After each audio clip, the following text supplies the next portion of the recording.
Okay, so I'm not really a gullible person, but I won't lie to you. When you tell me that it's not your parents' bedroom and then it becomes your parents' bedroom out of nowhere, that's when things get really awkward. But what is going on, you guys? My name is Bubba, and welcome back to another insane story. So I remember this was my grade 11 year of high school, and I remember my friend one day came up to me saying, "Yo, Bubba, I was just curious, bro. Do you like want to come to a party that I'm having? It's actually like pretty chill if you want to go." And at first, I wasn't really sure if I wanted to go, but to be honest, I really had nothing better to do on a Friday night, because what else is there really to do? So I remember I basically told him, "Yeah, sure, I'll go, but like, are there like chicks actually gonna be there, or is it gonna be a sausage fest?" Because one golden rule I have about parties is that I don't like to go to parties where there's more guys than girls, because it kind of just ruins the whole fun of it. Like, what kind of guy wants to go to a party and, you know, just sees a bunch of guys? Like, unless it's boys' night, there's really no point. And then the guy ended up saying, "Oh yeah, no, trust, man, there's a lot of girls gonna be there. Trust."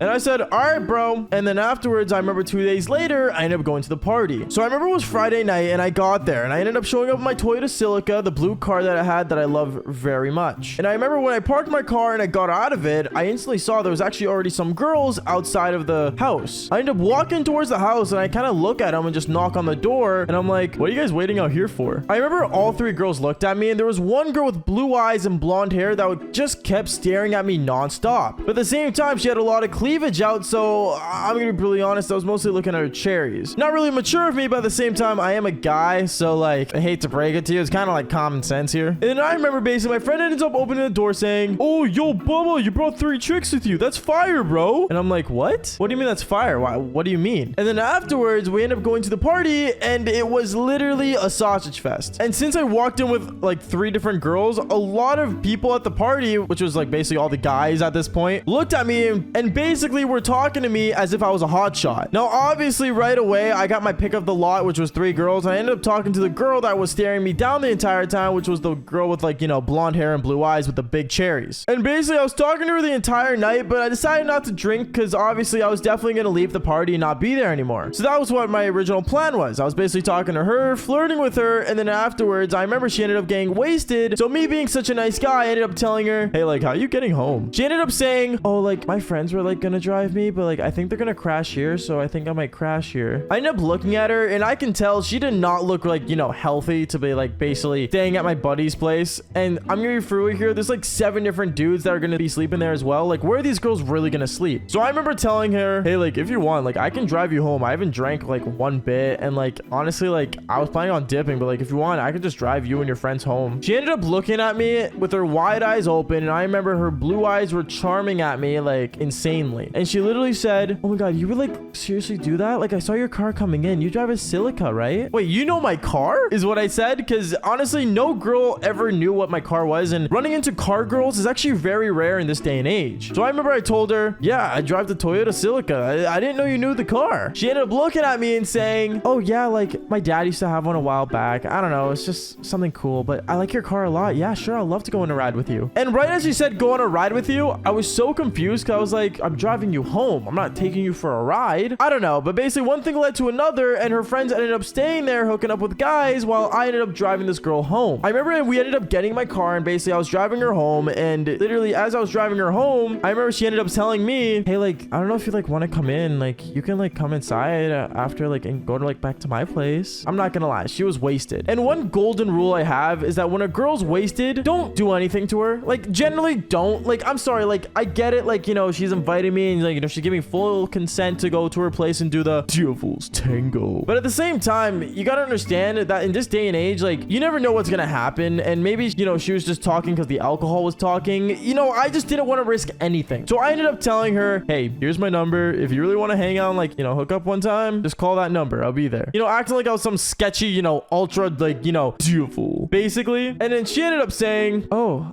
okay," and found it really odd, and then ended up exiting my car and leaving to go back inside. Now, this is how I initially met the chick, and honestly, I didn't think anything of it, because I ended up dropping her off in an apartment building, and I remember when basically I was driving her around, she told me how she lived alone. So that was kind of like my cue to like, you know, be like, "Oh, okay, like, you know, if you want to hang out with me, just tell me, I'll come straight to your place and we can do the devil's tango." Because I thought she lived alone. But now this is where the story gets interesting, and basically the part where you guys all wanted to see. I remember basically the next day I ended up getting a phone call. It was right in the morning, actually, funny enough. It was like 8 in the morning, and I wake up and I literally answer the phone going, "Hello?" And I literally hear the girl's voice voice saying, hey, is this Bubba? I ended up saying, oh yeah, like what's going on? And then she says, oh, like I just want to say like thank you for giving me so much respect last night. Like I had such a good time with you, and like honestly, like I definitely want to see you again. You're really awesome. And at this point, she was basically complimenting me, which I mean, don't get me wrong, I have really a lot of unspoken riz, I guess, but it got to the point where she was complimenting me so much it got pretty awkward. So I ended up telling her, oh yeah, like, you know, if you like want to hang out, I'm down. And then that's when instantly she jumped right at the opportunity and said, oh, like, do you want to come over tonight? Tonight is what I said. And she's like, yeah, just like come over, you know, we can have some wine, I can make food. And I'll tell you one thing about me that I think all guys can agree with. If not, I mean, you know, everyone's different, but the fastest way to my heart is through my stomach. Like if you get to my stomach and go through it, you're going straight directly to my heart. So I remember when she said food, I got excited and I basically told her, oh yeah, like I'll show up tonight, I'm down. And then basically the day went on, I ended up playing Call of Duty with the boys since it was a Saturday night, and then one thing led to another. I ended up getting my blue car and driving all the way back to her apartment. I remember when I got there, it was a pretty like nice place. It was a pretty new building actually, and it was really cool. She had a pool, there was a sauna, there was a steam room, basically like everything that you would want to live into. But then I remember when I ended up going upstairs to her place, the apartment looked really weird. It seemed like that only one person could live in it because it's so small, because it was only like a 2-bedroom apartment, but at the same time, the other bedroom was literally just like empty almost. It was super weird. I found it odd. So I remember I asked her, yo, so do you actually like live here by yourself? And then she said, oh yeah, like I live here on my own. Like my parents like pay for like the apartment, but like I live here by myself. My parents like to go like sailing overseas a lot and stuff. They're like, you know, the rich and stuff. Like my daddy owns the building. Huh? Is what I said. I got super confused from that sentence, but basically I remember me and her, we ended up drinking wine, and then afterwards we ended up basically hanging out and eating steak that she made. She made steak, guys. Like holy cow, she really wanted to impress me at this point. And then that's when it happened. We sat on the couch and then we ended up doing the devil's tango on the couch. But then she said, oh, like, can we move to the bed? So we ended up getting up, we moved over to a bedroom, and I remember when I walked into this bedroom, I found it super weird how there was like suits and like, you know, tuxes basically like in another closet. I found it weird, so I just, you know, kept doing it with her, and, you know, we kept doing the devil's tango in her bedroom. And then this is where things get really weird. The next minute, I hear a door open and the light turns on that we're in, and then I just see an old guy with his old wife basically looking into the room saying, what is going on here? Why are you doing this in our bedroom? Your bedroom? I thought she lived alone, is what I said. And afterwards, I remember getting up and putting on my underwear and putting on my clothes as fast as I can because I'm super embarrassed. And then since we were in an apartment building, I couldn't like, you know, jump off the balcony to get out because I'd be like, you know, basically flying like 6 different flights of stairs. So I remember I basically ended up running through the entire apartment, getting my stuff, and basically dipping. I dipped so quick and ran down like 20 flights of stairs because she lived on the 20th floor in this apartment building. And basically I got in my car and drove away. She ended up calling me right as I was in the car, and she's like, hey, like, don't worry about it. Like, everything's fine. Like, my mom's not mad at you, nor is my dad. And I'm like, I thought you lived alone. I don't know. She made it super weird, but basically all I'm gonna say is